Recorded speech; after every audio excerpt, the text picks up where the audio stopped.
Oke, ketemu lagi di channel YouTube. Kali ini kita mau bahas atau diskusi soal usaha digital printing ya.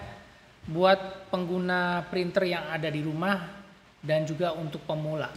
Jadi di sini admin mau share informasi kalau teman-teman yang punya printer atau pengen punya usaha dengan menggunakan printer rumahan, ya usaha digital printing. Digital printing ini artinya kita punya file atau punya gambar, image yang bisa kita cetak langsung menggunakan printer. Atau mungkin juga kita nggak perlu pakai laptop atau PC, kita cukup hanya punya smartphone dan kita punya aplikasi untuk mengedit atau mengolah gambar dan kita bisa langsung cetak ke printernya menggunakan printer wireless. Nah, tujuannya adalah kita mau kasih satu insight atau inspirasi ke teman-teman. Kalau punya printer di rumah itu kita bisa mulai untuk usaha digital printing ya, untuk pemula. Nah, apa aja sih yang kita coba mau bahas di sini? Kira-kira apa aja? Yaitu usaha digital printing ini adalah usaha bisnis percetakan yang menggunakan teknologi digital. Ya, digital dalam arti yang tadi saya bilang, jadi cara kerjanya kita kirim file atau gambar dari PC atau laptop ke printer dan bisa langsung dicetak. Pilihan printernya apa aja? Kalau untuk skala rumahan, itu kita bisa menggunakan printer laser atau printer inkjet atau ink tank atau printer yang formatnya lebar yang bisa cetak banner atau kita cetak spanduk itu dengan menggunakan printer atau disebut plotter ya. Jadi pilihan printernya ada beberapa macam dan kita bisa mulai dulu dengan yang namanya printer inkjet atau printer ink tank. Nah, usaha kecil atau usaha digital printing ini bisa dikerjakan di rumah. Jadi buat pemula yang ingin memulai punya usaha kecil, kita bisa melakukan atau kita bisa mulai dengan usaha digital printing. Karena di sini kita akan bahas selalu menggunakan printing atau printer, tapi kita bisa pakai printernya ini untuk cari uang ya. Jadi kita bisa dapat keuntungan yang lumayan. Kalau admin sendiri bukan pemain percetakan, jadi saya sendiri bukan bergerak di bidang usaha percetakan. Saya hanya sebagai penjual printer. Tapi di sini saya mau bagi informasi karena banyak sekali teman-teman yang sudah melakukan usaha cetak di rumah dan sudah menghasilkan. Nah, nanti saya akan juga sharing ya. Teman-teman bisa join atau belajar di sini di grup pengguna printer HP ya. Di sini saya bikin grup. Nah, di sini isinya banyak banget teman-teman yang sudah punya usaha atau yang baru mau belajar, mau cari-cari informasi, tanya-tanya di sini. Ini grup yang terbuka buat teman-teman dan siapa aja yang mau belajar. Nah, di sini banyak sekali teman-teman kita yang sudah sharing pakai kertas foto apa, kemudian juga hasil cetak bikin polaroid atau bikin cetakan foto seperti contohnya ini ya, macam-macam ya. Nanti dibikin figura atau misalnya dibikin foto book atau dibikin cetak polaroid, itu macam-macam ya. Jadi teman-teman bisa belajar di grup pengguna printer HP ini. Silakan gabung, tanya-tanya di sini, kita akan saling bantu. Jadi bisa belajar cari informasi soal printer, soal usaha cetak dan lain-lain. Nah, kembali lagi ke sini ya. Jadi yang namanya digital printing tadi kita udah kasih tahu kira-kira apa, dan satunya lagi ada lagi nih. Contoh apa aja sih yang kita bisa cetak menggunakan printer di rumah? Itu antara lain kita bisa cetak yang namanya brosur.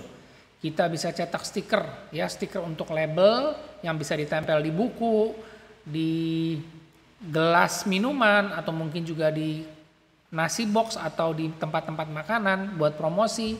Kita bisa cetak poster, kita bisa cetak kartu nama, kita cetak undangan, kita cetak foto ya, foto buat misalnya kelahiran anak atau misalnya untuk kelulusan anak sekolah dan lain-lain, dan juga kita bisa cetak buku.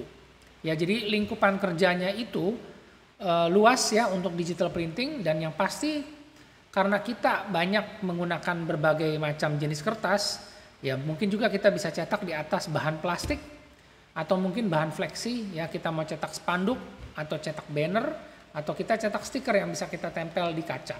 Nah, jadi lingkup usaha kerjanya ini sangat luas, ya banyak sekali contoh-contoh yang bisa kita kerjakan dengan printer rumahan, dan juga ada juga contoh hasil yang kita bisa lakukan atau kita bisa cetak menggunakan mesin cetak yang khusus yang dibuat untuk cetak di outdoor, atau mungkin juga kita mencetak bahan-bahan fleksi atau bahan banner seperti ini. Oke, nah kemudian kita juga bisa kita tentukan dulu target pasarnya ya untuk memulai usaha cetak ini atau usaha digital printing ini. Kita tentukan dulu targetnya seperti apa, karena tidak ada satu printer yang bisa cetak semua bahan atau semua media, dan juga tidak ada satu printer yang bisa mencetak dalam jumlah yang sangat besar atau sangat banyak. Jadi tentukan dulu target marketnya seperti apa, karena setiap printer juga didesain atau dibuat itu tergantung dari harga dan juga kebutuhannya untuk cetak seperti apa. Oke, nah kira-kira nanti teman-teman harus tentukan dulu ya targetnya, apakah untuk ke individu atau perusahaan, atau misalnya teman-teman di lokasi teman-teman di sekitar rumah atau di kantor atau di tempat teman-teman tinggal itu kira-kira dekat dengan apa, misalnya ada kampus, sekolahan, atau mungkin kantor. Nah ini juga bisa jadi salah satu target market yang bisa ditentukan oleh teman-teman sebagai langkah awal untuk memulai usaha digital printing di rumah. Kemudian kita juga di sini, kalau misalnya kita tentukan ya target market untuk individu, misalnya kita sebagai contoh individu karena kita menggunakan misalnya printer inkjet ya, printer inkjet atau printer inktank yang kita bisa mulai dulu. Nah kita bisa pakai printer ini untuk cetak tugas, apakah itu tugas cetak kantor atau cetak tugas skripsi. Terus kita bisa pakai untuk cetak foto ya, Polaroid, cetak stiker label, cetak undangan, dan cetak brosur. Nah ini bisa kita kategorikan sebagai target market untuk individu. Meskipun nanti skalanya bisa lebih besar atau lebih banyak, itu mungkin nanti masuk ke korporasi atau perkantoran, ya itu bisa dikembangkan. Jadi sebenarnya percetakan ini sangat-sangat luas, tapi kita akan mulai dulu atau teman-teman bisa tentukan dulu target marketnya itu seperti apa. Oke, nah itu aja yang saya mau sharing dulu ya untuk tahap pertama dari target market kalau kita mau mulai untuk usaha digital printing. Jadi teman-teman bisa mulai belajar, teman-teman juga bisa sharing kira-kira teman-teman punya informasi apa yang bisa disampaikan supaya kita bisa sama-sama belajar, dan juga kita juga berbagi informasi printer-printer apa yang bisa digunakan untuk melakukan tugas seperti ini. Oke, semoga informasinya bermanfaat ya. Kita ketemu lagi di video selanjutnya. Nanti kita akan bikin sesi kedua untuk usaha digital marketing untuk printing ini. Oke, terima kasih sudah menonton. Kita ketemu lagi di video selanjutnya.